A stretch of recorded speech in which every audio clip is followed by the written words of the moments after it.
Live from Austin, Texas, this is the Plutopia News Network Election Night Watch Party. Our guest tonight is our friend and fellow traveler, Roy Casagranda. The not ready for cable news players are here: Susie Sheeler, Maggie Duvall, Scoop Sweeney, and Plutopia's answer to Wolf Blitzer, John Lebkowski. Come in, Wolf. I'll blitz. I'm ready for a blitz. Good dog. So what do you suppose? I think there's an election going on. That's what I heard. And nobody seems to know much of anything so far. Well, I would just like to say that all I've heard from a lot of people is that this was going to be just a crushing blow for Trump. And I really saw it as, if it's not a crushing blow for him, then there is no way for him to contest. But if it is an overwhelming success and resounding thumping, there's still a way for him to contest. So he's going to contest no matter what. That's just his nature. I was starting to believe that, you know, he was going to just do a landslide, and certain states, of course, you know, but this is way too close, my fellow countrymen. Well, I kind of forgot how they start calling these things before the votes are all counted.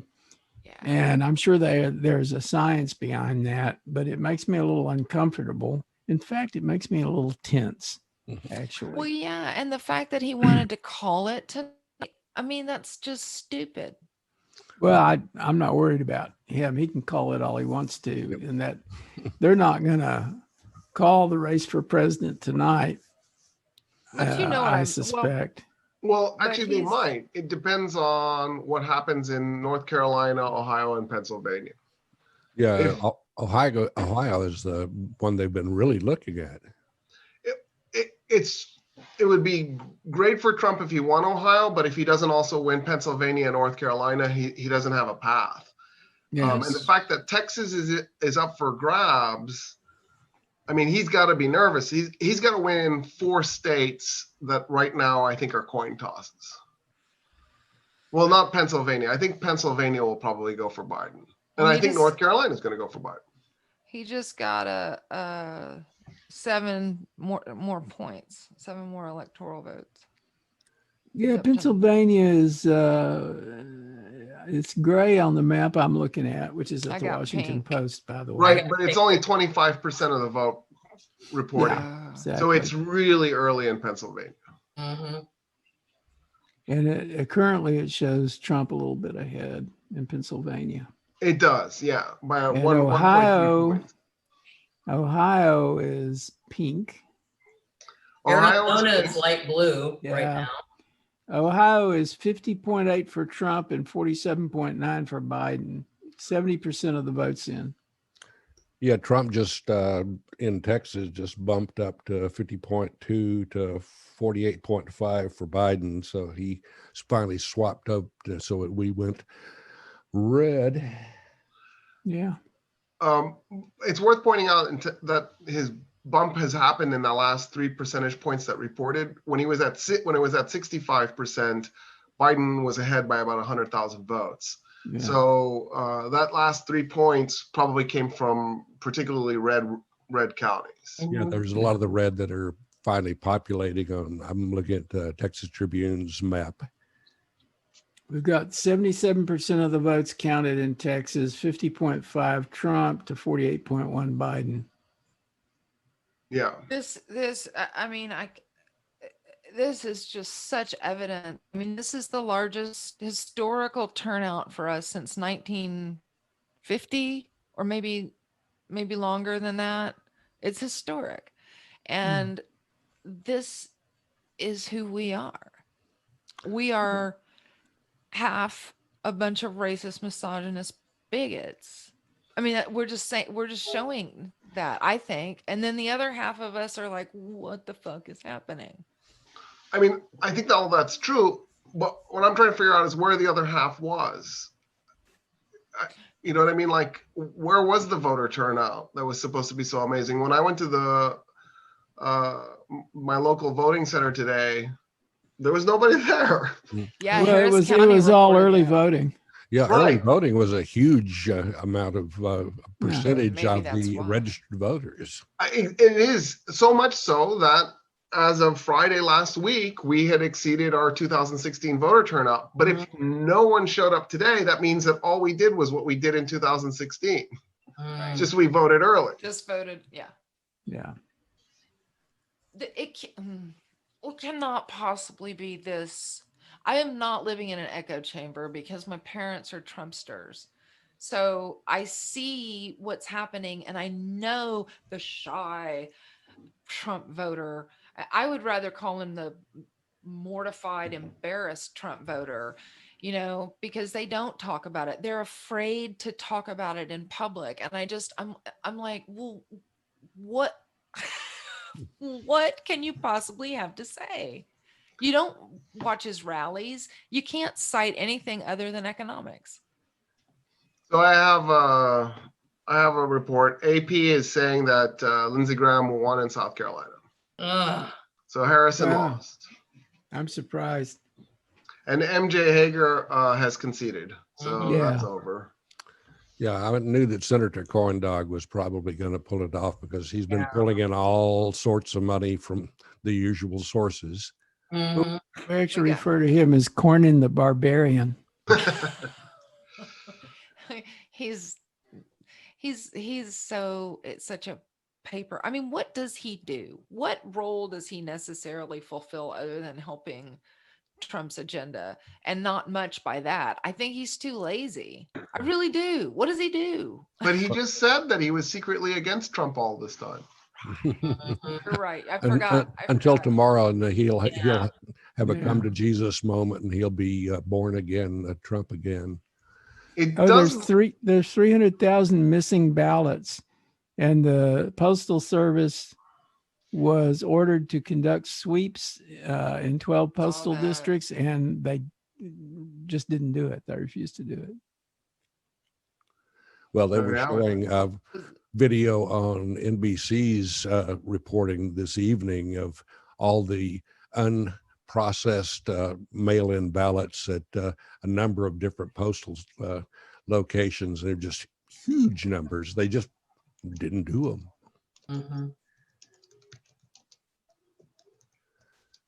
So anyway, the thing to remind everybody is, not to give up, because they said the first time we've watched idiots be elected. I agree. I was just remarking to John before you folks came on that, survived Nixon. I remember going out, I was working at KPFT in Houston in his second election, his re-election. And I went out to local redneck bar in the just on the border of the Montrose district, and we were interviewing all the people. And I thought I was probably going to get killed, but these guys were like, they didn't really care about Nixon, but they just didn't like the Democrats, and they were just doing what cowboys always did, and that was vote Republican. And that was just kind of how it was. It's like they weren't any big zealots or anything. It's just they were born in Texas. Now we're having these boys trying to run political opponents off the road and trying to kidnap them and do weird things with, I mean, this is a different environment. Nixon knew the Constitution. He knew what was up. Trump but he didn't follow it. Right, but he knew the risks and what could, and Trump literally, I think, thinks himself as a king or a dictator. The difference is between an evil bastard and a batshit crazy bastard. So we actually have a question in a Facebook comment.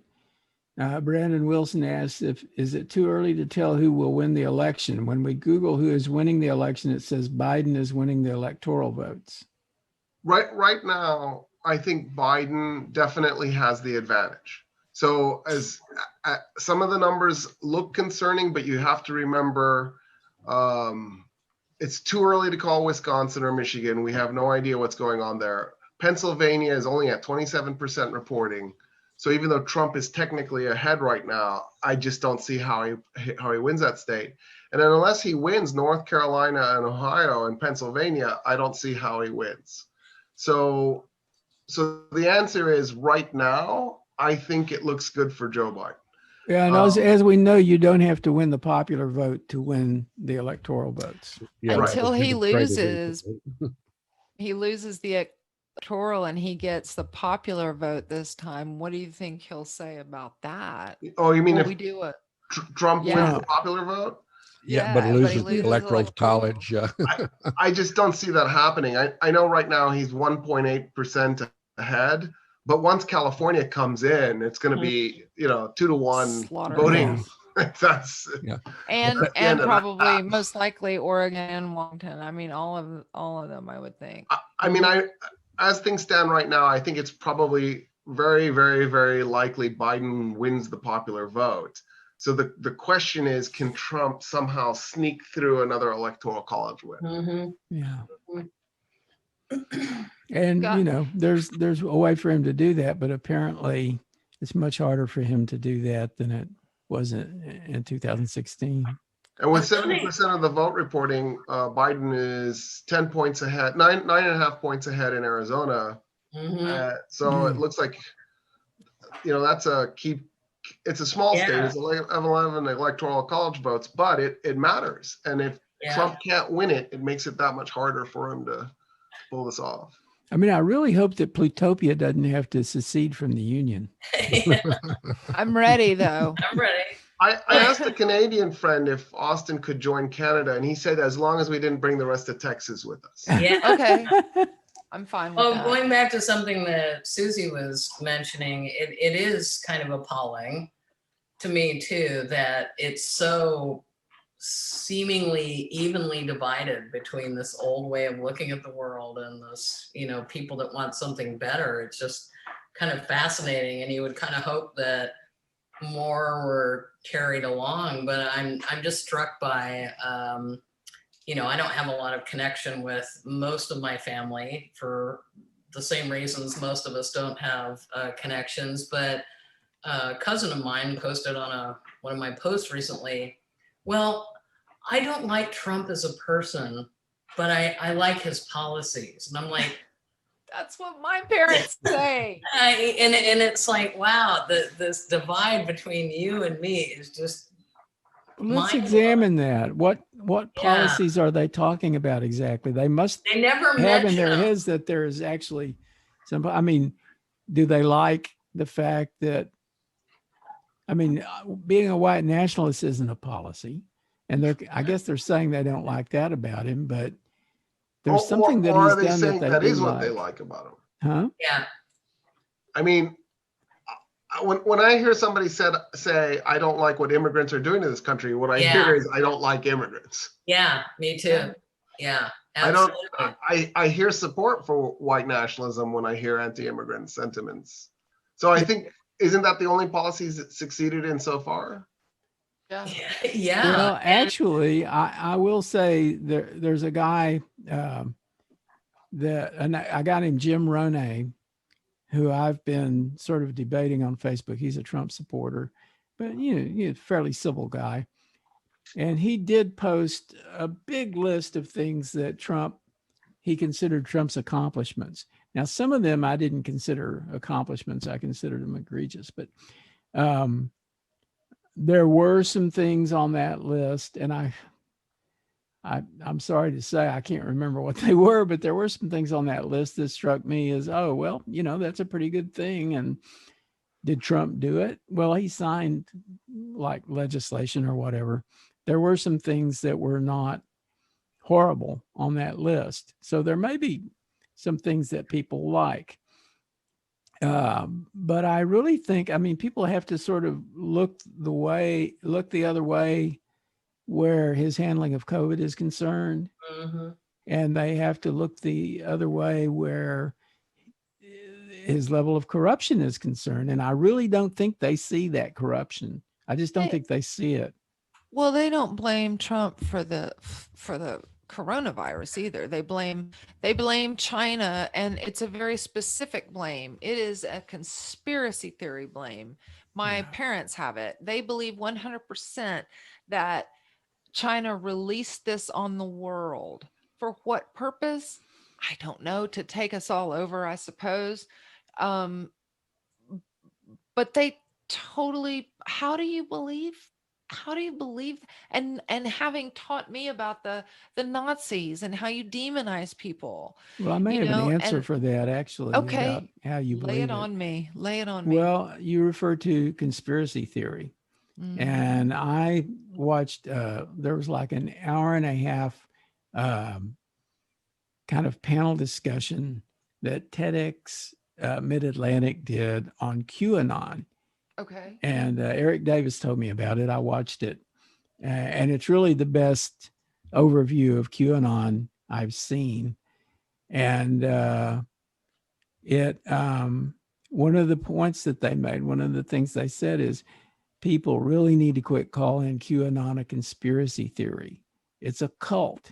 And there's a big difference between a cult and a conspiracy theory, you know, and cults operate in, one of the things cults do is they get people to buy into the cult. Yeah. And you could argue that a lot of political movements are cultish, not just Trumpism, but others too. Mm-hmm. And, you know, people, there's various strategies that they use to get people to buy in, and you know, you're really sort of like sucked into the cult, and you start believing things that you normally wouldn't believe. And I'm bringing this up also to so that I can say what they said you do with people who have become involved in cults or sucked into a cult.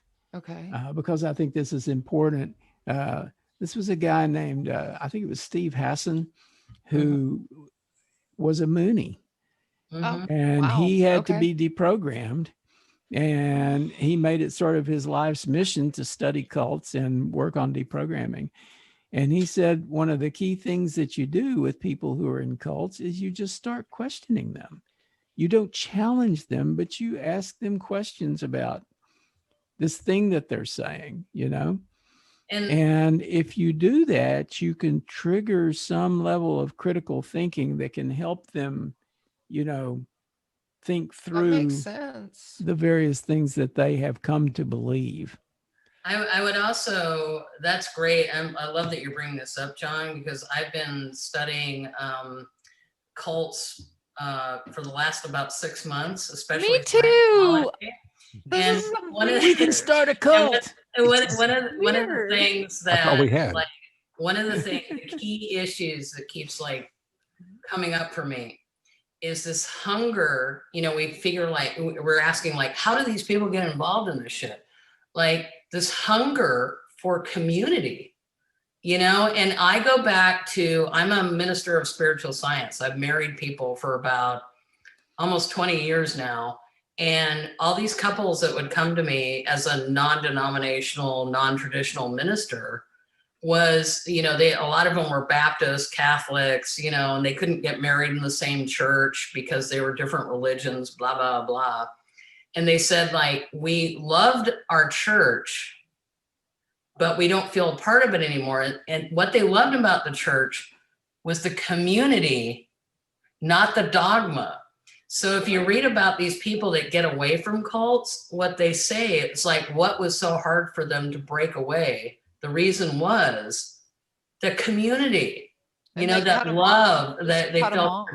Yeah. So that's the way I see kind of the kind of Trump vibe, you know, is this like, you know, culture and chaos, you know, we're not in the industrial or knowledge revolution anymore. We're into something else, and people don't know where to go, and what they can go to is something that they remember, like watching Leave It to Beaver, you know, a simpler time, a gentler time, and that Make America Great thing. I kind of get it, because, you know, if you haven't had exposure to different ways of looking at the world or different kinds of people, and you've never gone maybe 5 miles out of your community ever, you know, when everything seems to be going to hell, what you want to go back to is what seems like this weird construct of the good America, the true America, you know, Apple the pie and gazebo in the park baseball. and the July 4th parade, and, you know, when women were women and men were men. And I mean, you know,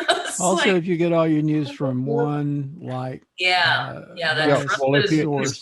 want to look at cults, you know, what John just said, you know, the news, you look at the cable channels, and you will find cults, because that's kind of how they do their programming. They know, you know, what button to push. That's what Fox does. Fox is definitely a cult.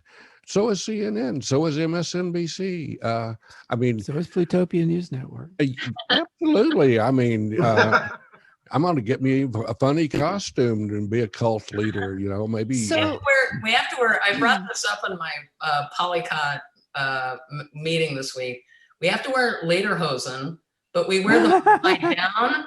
So we cut a hole in the bottom. We have our arms through the shorts, and then the braces down below. So it's kind of like mankini kind of thing.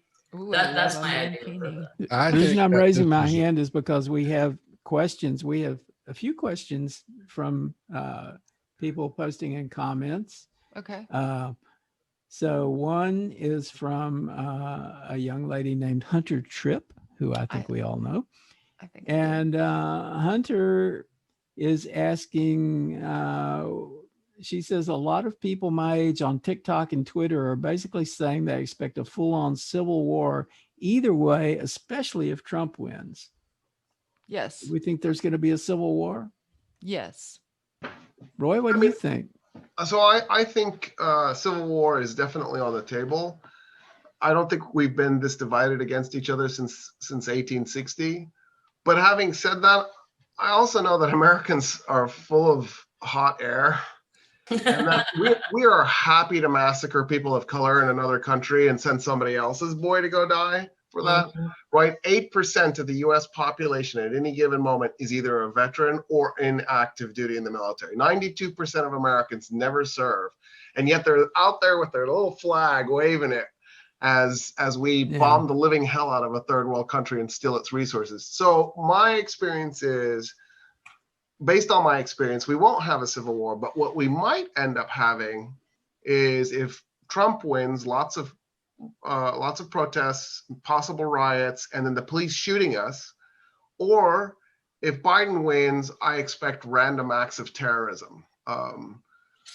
So instead of it being a civil war, I think it'll just be these little, you know, mall shootings and school shootings. Well, another way to look at it is that there is a civil war already, but it's a cold war. It's not really a hot war. So the question is whether it would be a hot war. It's actually, I think it's a question of when. We're a tinderbox. It's going to take one more major police shooting or something like that, and it's just going to kick off and it's going to go. I know that there are a couple of LGBTQ communities across Texas who are having closed carry or concealed carry classes and learning how to shoot. This is not something my community does. Yeah. Hey, there's another question. Speaking of the military, this is a question from an Army soldier named Sarah Fairchild. And she asks, do you think there will ever be a third-party candidate or independent that has a chance of winning the presidency, like a real chance? Like how long are we talking? Ever? Like, what's our time for? Okay, Roy? Yeah, they've been trying for decades and decades, and the way the political system is set up pretty much puts their, whatever party is in power, they have the thumb definitely on the scale, and the other party isn't going to be all that, welcoming to competition. So that's, always a factor. Is like you have to overcome not just one party but two. If you're going, we watched,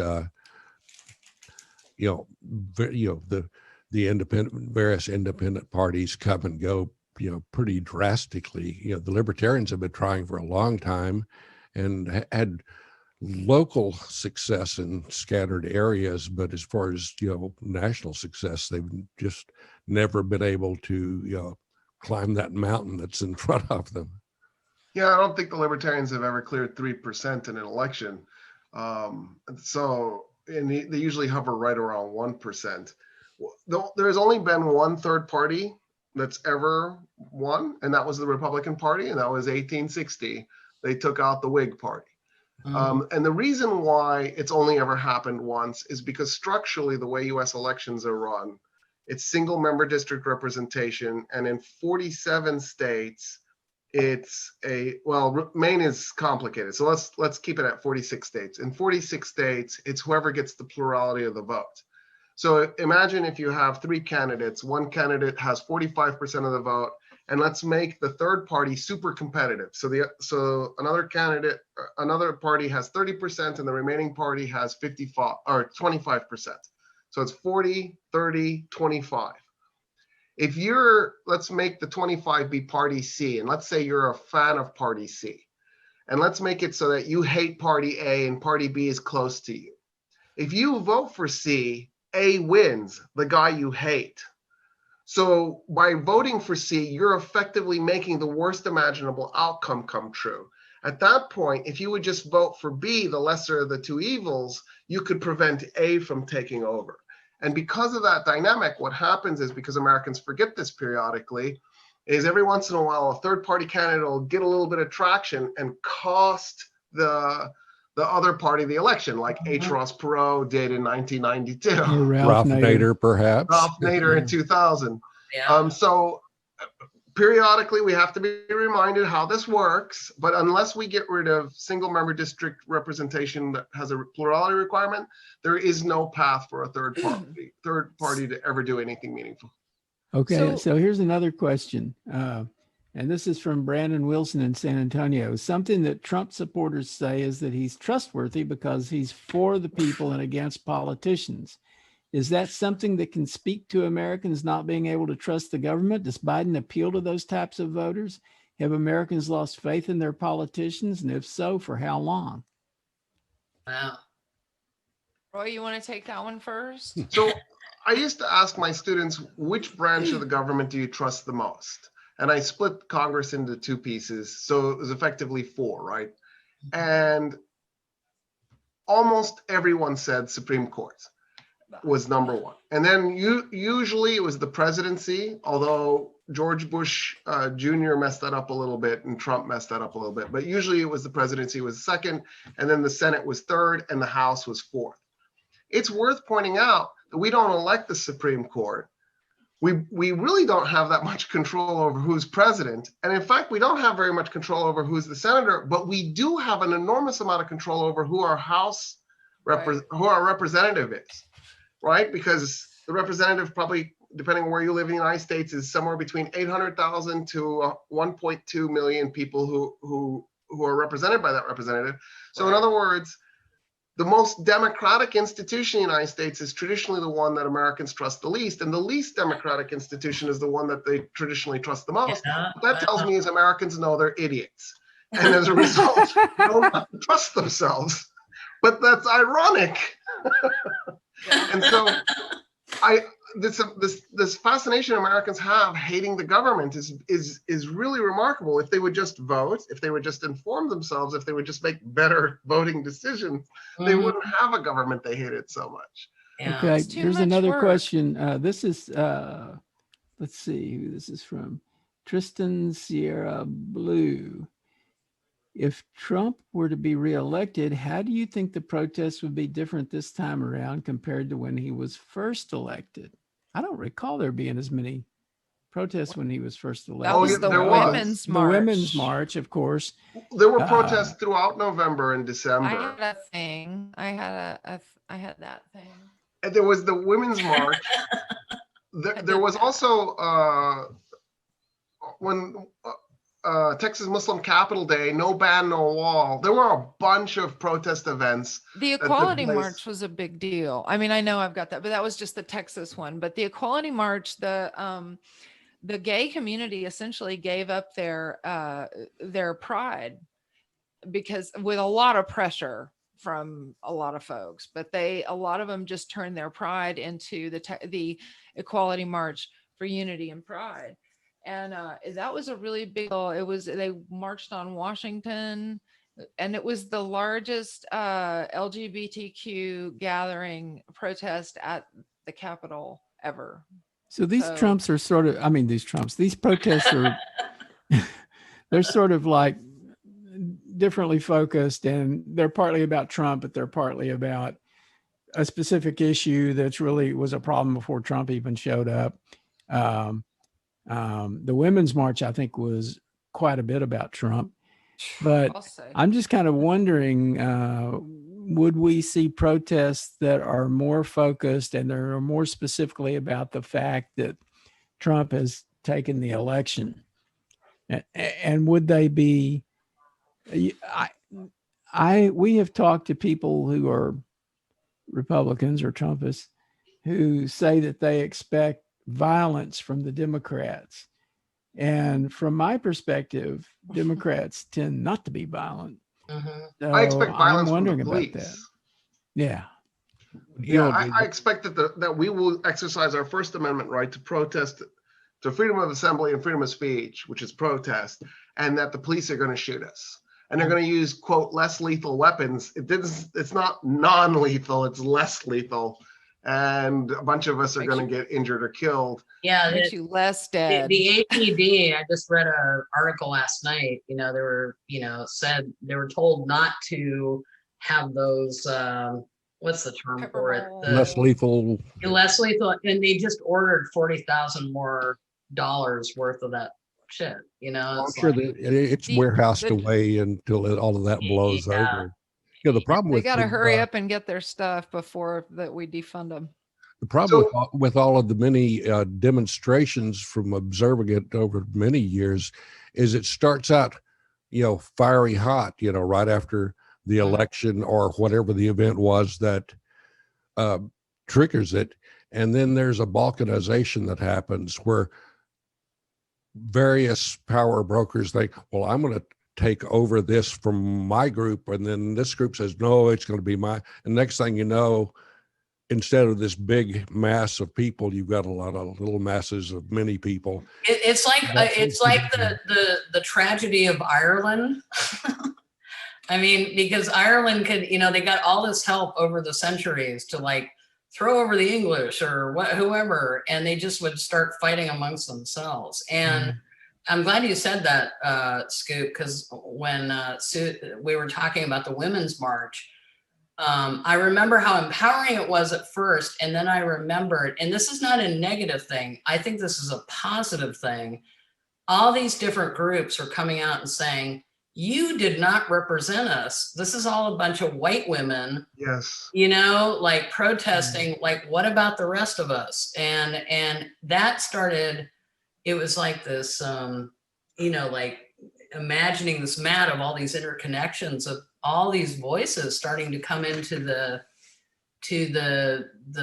forum, basically. And now, just my sense, what the hell do I know? But I've been just awed by the empowerment of all these different groups that are coming out and saying, we will be represented in this protest. This kind of protesting, but also not being factious.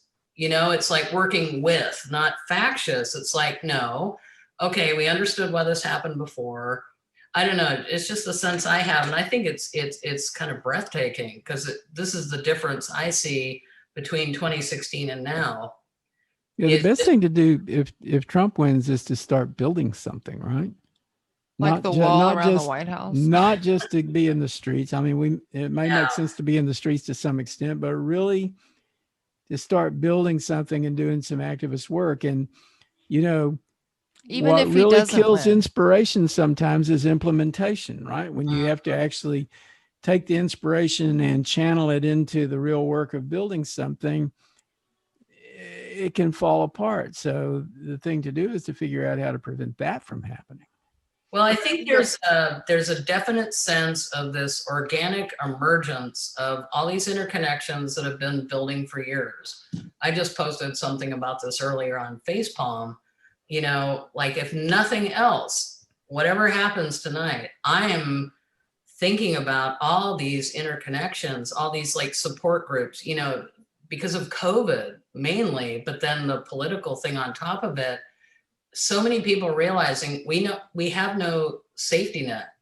We don't have anybody looking after us anymore. There's no leader really. Some people think it is, but we don't have that like calming voice, you know? So we've had to figure out how we're going to help each other. So to your point of making, John, that's what it feels like to me. We're already starting that. You know, that's what's giving me hope right now. All these groups have come together and started talking and working on stuff. And it looks like you have somebody has a question. Oh, there's so many questions coming in. Yay. Well, the next question here is from Hunter about ranked voting. What do we think about ranked voting? And she says she's thinking Maine is testing it out this year. Maine actually had it in place for 2018. I mean, there's no doubt about it. Ranked voting or single transferable vote, that method, there's actually a slight difference between the two, but it doesn't really matter. That's the most democratic form of election on the planet right now. And the reason is because it tends to overrepresent minorities. And as a result, it brings in more voices. And it's why Northern Ireland was the first place on earth to implement it. It was part of the Dayton Peace Accords. And the reason why Northern Ireland hasn't exploded into violence was twofold. One, that it was a member of the EU, and as a result was effectively unified with Ireland again. And then the other reason is because all these small little factions that were willing to shoot each other up or disagree over the smallest thing now had a voice in their government.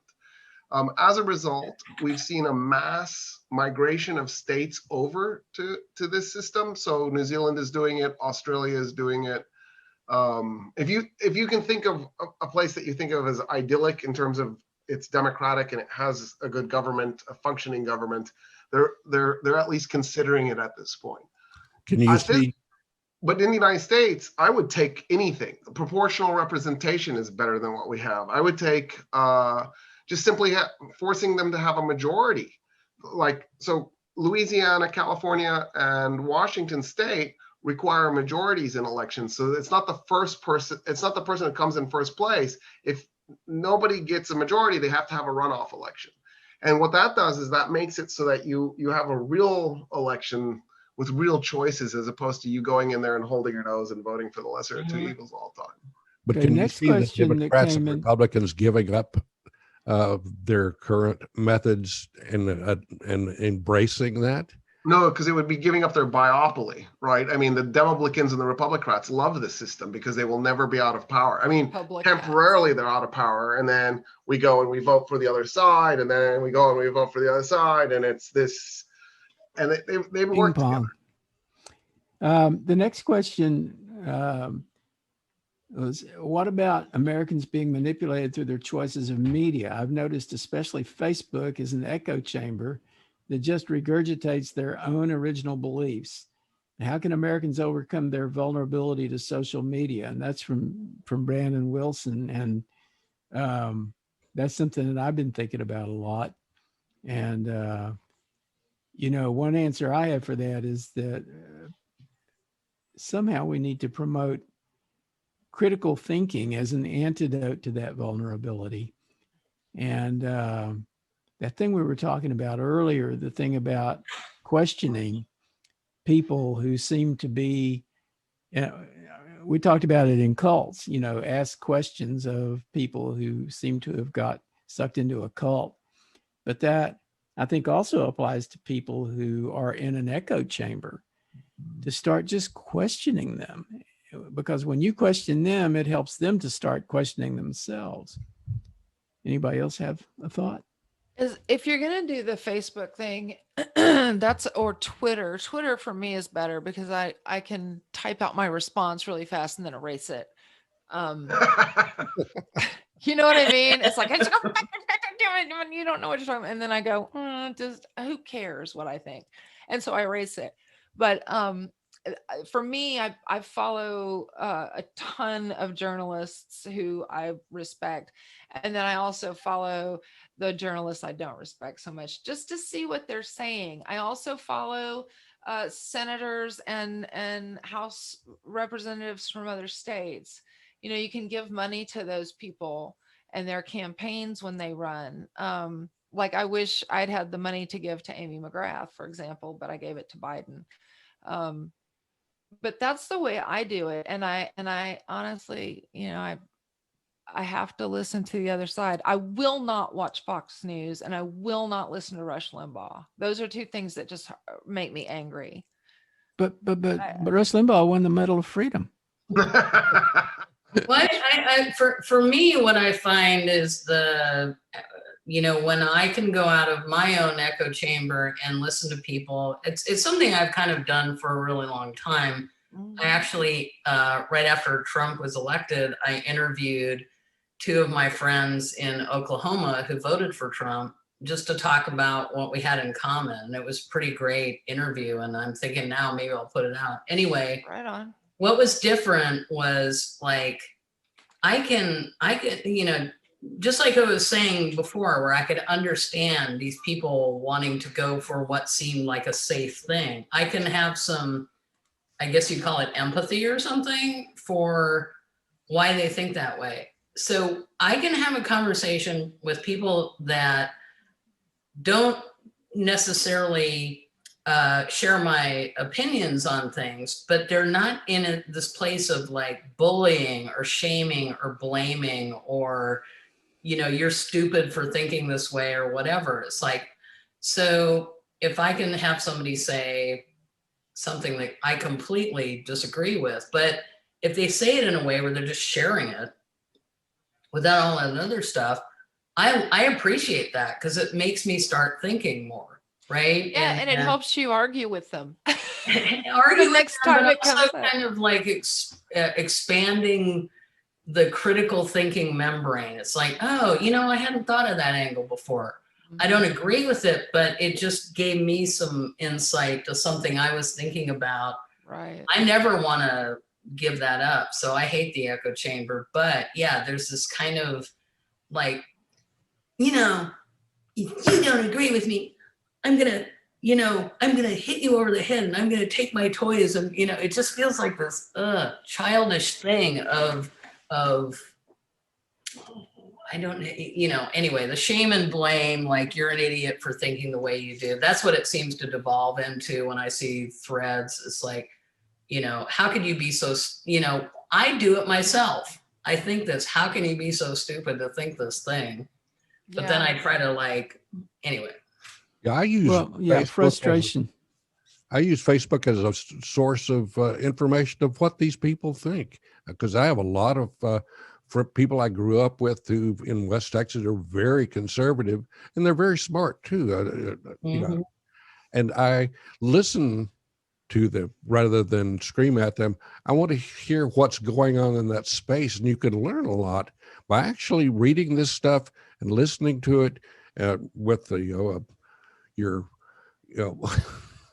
your sense of disbelief there. But you can really learn a lot from some of this Facebook crap that is useful, because if you just ignore it all and pretend it's not there, then you're missing out on what's actually going on in that sphere. And I found it very useful to get a read on what's going on in the rest of the country. The rest of the country is outside of Austin. Mm-hmm. Hey, so here's another question from Sarah Fairchild.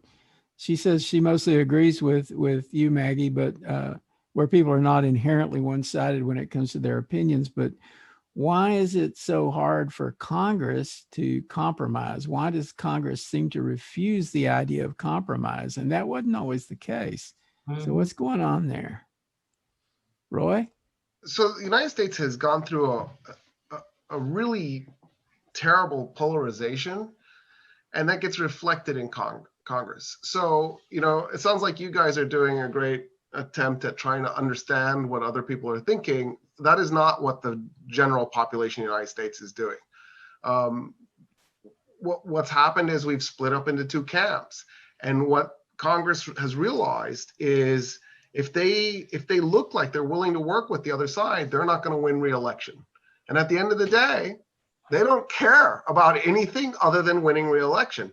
Because even if you did care, like let's say you were a really good person and you ran for Congress and you got elected and you did the right thing no matter what, well, you're not going to get reelected. And so you're just a one-termer anyway. And the guy who's going to beat you is the guy that was willing to do the compromising things. In other words, the system self-selects out the person who most reflects what the public wants at that moment. We get the government we deserve. Yeah. Right? It might not be the government you wanted, but it is the government you got. Well, big money makes a lot of that happen. You know, it's not just from Russia. What people believe. It's what the deep pockets guys believe. And if they see you hanging out with the wrong crowd, the well goes dry and you don't get your campaign funds. Yeah. So what do you think about? There's a little bit of a feedback loop that goes the other way, where it's not just that the politicians are being bought by the rich. The politicians go back and they lean on the rich and they go, you know what? I don't know. Maybe I'm not going to vote the way you wanted to. And so it's not quite the slave master thing that I think we have it out to be. In any case, what happened with the election of Obama was that polarization that started with the civil rights movement. Nixon ramped it up. Reagan ramped it up. What happened with Obama was the Republican Party decided their best bet was to go for scorched earth. Mm-hmm. And the Republicans decided that no matter what, even if they loved the bill, even if they created it, Obamacare was a Republican idea. It was a Reagan idea. Even if they created that, Romney did it first, and then Romney in 2012 ran against himself. He shouldn't have put that damn dog on top of the car. It was so weird. No, I love the dog on top of the car. It made me feel like he was from the South. So it made me feel like he was from Stupid. I'm not going to continue that conversation. So what ended up happening was the Republicans voted against things they loved, to the point where the immigration bill that Obama had convinced a group of Republicans and Democrats to co-author in the Senate was killed on arrival in the House, even though the votes were there to pass it.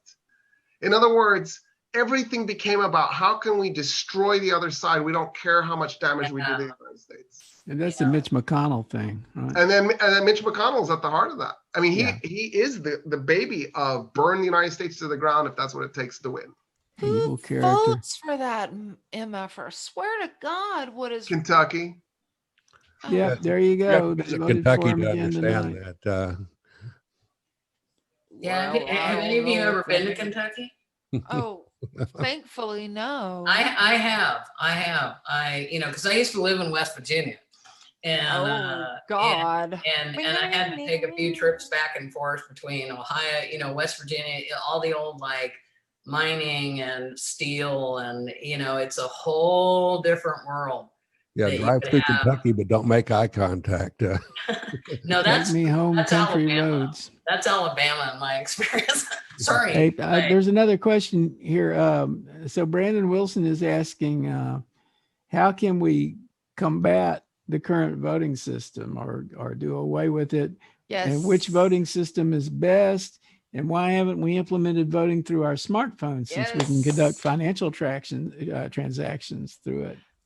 I understand why we don't do it through computers and stuff, but I do think that we need to get rid of the Electoral College, which I understand may take a constitutional amendment, but there may be ways around it. And I think it's something we should start doing right now and not just say, oh, it sucks, and then let another election cycle happen. But before that to happen, you would have to have people in Congress who believed we should get rid of the Electoral College. And to get a constitutional amendment through, you need 2/3 majority in both houses, and then it goes to the states for ratification. And we still haven't been able to get the ERA through. I mean, I was just going to say, what about we had the 19th Amendment? Come on. I think short of a revolution, we are stuck with this election system. There would have to be I mean, we can't even turn out to vote. I have a feeling that this isn't going to be the 60% people we're talking about. Where are the voters? Yeah. And we're going to make major changes in the United States? Yeah. I'd love to see what the percentage was this time, because it looked like a lot of people were voting, but it's still, you know, a lot of people weren't. Here, there's another question here, which is from Ruben Arellano. And he asked, why does Congress have the lowest approval rating? You know, their approval rating's really low. And why is there no bipartisan compromise between Republicans and Democrats to pass an immigration law? I mean, it's the scorched earth policy that the Republicans have been trying to do since Obama was elected in 2009. It's just a refusal. The Tea Party movement radicalized the Republican Party and pulled it so far to the right that they're basically an extremist far right wing party. And you know, it's worth remembering that there is no left in the United States, right? The Democratic Party is a center right party. Mm-hmm. The Republican Party is an extreme far right wing party. Yeah. It used to just be a right wing party. Now it's also, by the way, just for the record, it's worth pointing out, there was a study done in Sweden. They looked at 160 or so states. I don't remember how many elections. I think it was 2,000 elections. They ended up looking at like 6,000 political parties across the world. And the Republican Party ranked as authoritarian, so authoritarian that only 15% of the political parties in the world ranked more authoritarian than the Republican Party. Oh my God. So it's not just a matter of, you know, that we're polarized. We've got a party that doesn't believe in democracy. Yeah. Well, one of the things that triggered a lot of this polarization was the Voting Rights Act. When Johnson made that move, the Southern Democratic Party suddenly became Republican. Yeah. I actually watched it happen at the Texas Democratic Party convention in 1972, where the leaders of the Democratic Party didn't want to support the party platform, and they were waving, you know, Confederate flags, and they were speaking states' rights. And when the party platform passed, all these people walked. At the next election, they were all Republicans, because the Southern strategy is what gave Republicans power. I watched my parents, who were hardcore Republicans. They knew right away what was going to happen. When the Voting Rights Act passed, the Southern Democrats disappeared. Mm-hmm. Even after the Civil Rights Act in 1964, 5 Southern states voted for Barry Goldwater. They voted Republican. That's insane. But it kind of shows where this country is and has been, and hasn't changed all that much in many respects. Yeah, Appomattox didn't end anything, so just saying. I have been completely shocked at the brazenness of these white supremacists and Trump maggots, who will get in your face or yell at the checkout girl or Karen their ways here and there. And the men, the white men, present company, of course, excluded, they're Trumpers, and a lot of them are they're the blonde-haired, blue-eyed master race people who, it just feels like they will be willing to do anything to keep power. And I mean, like anything. And why don't we fight back? At what point do we say enough? Well, you've got to be really strategic. And my observation is that on the left, there's a lot of trouble getting a clear strategy and getting people moving in the same direction. And you can see it. You can see how much conflict there's been between different strains of the left and especially with the more center Democratic Party. I mean, it's like seeing people who are on the left saying that they don't want to vote for Biden seems really strange to me, you know? And it's like they're shooting themselves in the foot, because their path to getting something more like what they might want to see goes through Biden. It doesn't go through Trump, you know? A lot of people look at that, choosing the lesser of two evils as heresy in certain circles. So, that is something it's hard to overcome. And, having worked around the left and lived in Berkeley for a long time, I saw that all the time. It's like, well, I won't vote for either of them, even if we end up being totally screwed. Yeah. Yeah. I mean, in November 1932, there were a bunch of socialists and communists who decided not to go vote socialist and communist because they thought, well, let's let Hitler win and then he'll discredit the right. And we see how that turned out. It's a great strategy. Highly recommended. Oh, yeah. Yeah. I have to contain my rage in this area because the folks I've seen, again, this is my subjective viewing of the situation. I'm not saying that's what it is, but in my experience the last couple of years, I have seen it's just been white men and white women who decide to, for whatever reason, they have a libertarian bent. It's guys usually in that thing, and it's like it's a up by your bootstraps thing. White guys, and then the women, they're all like the white yoga women. They're above Lululemon. They're above all that. It lowers my vibration and all this shit. They've never been around fucking people trying to make it from fucking paycheck to paycheck.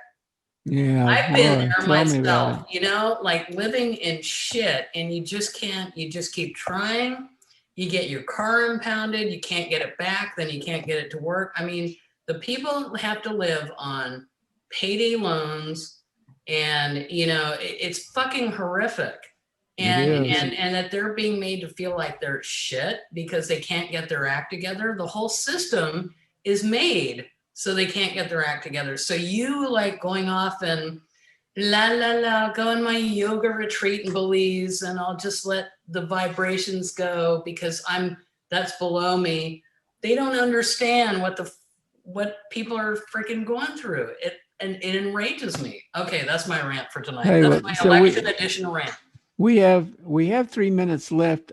I think we might go over if we try to answer this question that is, I guess it would have to be our last question, but this is from Dylan McAllister, and he's asking about, he says, there's a catastrophic global event happening when China's president announced China to go carbon neutral by 2060, while we have yet to do so. So my question is, what do all of y'all think about living in the human extinction event, i.e. climate change, and knowing China put out a statement before us? Oh my God. We're not dealing with it. Great question, Dylan. Yeah. Yes. If we ignore it, it will go away. It will disappear. Like a miracle. Doing World War II things, Stalin thought that about Hitler too. Well, the Trump just let the Nazis wash over China you. virus over and over and over. I am baffled that the United States doesn't care about its children and its grandchildren. Like, I can't comprehend that why did you make them if you're just going to kill them because you want to party like it's 1999? I just don't get it. So I feel terrible, Dylan. That's my answer. Yeah. I mean, the question is who can fix the problem? That's a huge, huge problem. And if you look at, your footprint, if you're living modestly, you're still producing way too much carbon and using up too many resources. And how we scale that down, especially with the lack of intent that we've had so far. I mean, this is something I've been thinking about this for a long time. I've been I was involved for a long time in climate change activism, and man, it's a tough battle, and people just don't get it. And we've run out of time. You're Do you muffing have it. time to do an update on the election? Yeah, give it to us. Okay, so let's say Trump wins Texas, Georgia, Florida, North Carolina, and Ohio, which were states that were all toss-ups, but they appear to all be leaning Trump right now. So he pulls those up. Yeah. Arizona looks like it's going to go Democrat. Iowa could go Democrat. Wow. But let's put Iowa in the Trump column. Those are still early. Iowa's too early. Arizona is late enough. I'm thinking it's close to calling for Biden. Wow. If Wisconsin, Michigan, and Pennsylvania, like all the polls suggested, really do go for Biden, Biden will win with 290 electoral college delegates. Right on. I don't think we're gonna get Pennsylvania. So I don't know. It's too early. It's too early to say. We're only at 44% poll reporting. Washington and Oregon won't help. I mean, they will. I think Washington, Oregon, and California have just been called by the AP for Biden. Yeah, and they've called Colorado and New Mexico. So can I give a quick bit of happy news? Yes. Please, God, please. Alexandria Ocasio-Cortez wins second term. Yes. Yes. Cool. Right on. Okay, Excellent with that, let's see. I will fly our flag. Everyone. It was good to see everyone. Thank you. Thanks, everybody. This has been great. Hang in there. Everyone, stay safe. Bye. Talk to you Bye tomorrow. Bye. You can follow the Plutopia News Network at plutopia.io. On Facebook, go to @Plutopia News. On Twitter, it's @Plutopia. This is the Plutopia News Network, 20 minutes into the future.